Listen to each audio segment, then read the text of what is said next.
Ce n'est pas la première fois que Julie Hamlin se recueille à Omaha Beach, mais c'est la première fois qu'elle se rend en Normandie sans son père. Jack Hamlin, vétéran de l'US Navy, est mort l'été dernier à 102 ans. Le 6 juin, il était garde-côte au large d'Omaha Beach. Il était presque l'homme le plus petit du bateau.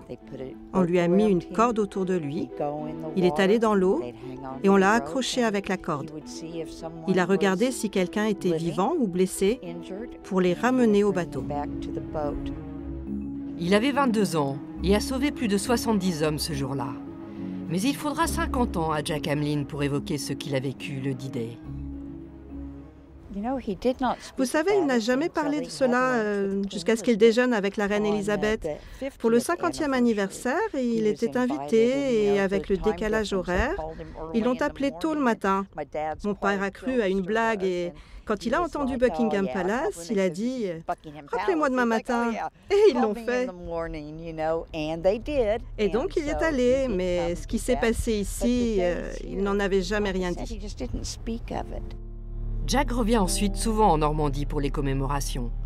Il y reçoit la Légion d'honneur en 2014.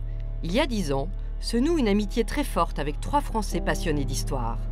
À sa mort, il promet à sa fille d'honorer les Coast Guards, ces oubliés de l'histoire. C'est un peu comme mon cœur, brisé. Le jour J démarre l'opération Neptune. Jack Hamlin appartient à la Rescue Flotilla 1, chargée du sauvetage des soldats, mais aussi de récupérer les corps sans vie. Sur la seule journée du 6 juin, à Omaha Beach, ce sont 400 GI qui sont pris en charge. Dans une eau glacée et creusée, les plongeurs sauveteurs vont extraire et transporter ces soldats vers les navires hôpitaux. Il y a un an, afin d'honorer la mémoire des gardes-côtes, les amis de Jack créent une association et lancent une cagnotte en ligne. À 3 jours de l'inauguration, la stèle d'une tonne est enfin dressée. Jack est parti au mois de juillet, c'est frais, quoi. Donc, j'ai tout un mur chez moi, c'est consacré à Jack Hamlin. Pascal, c'est pareil, Jarry, c'est pareil. On était obligés, on ne pouvait pas passer à côté, c'est pas possible. Quelques cendres de Jack reposeront à jamais en Normandie.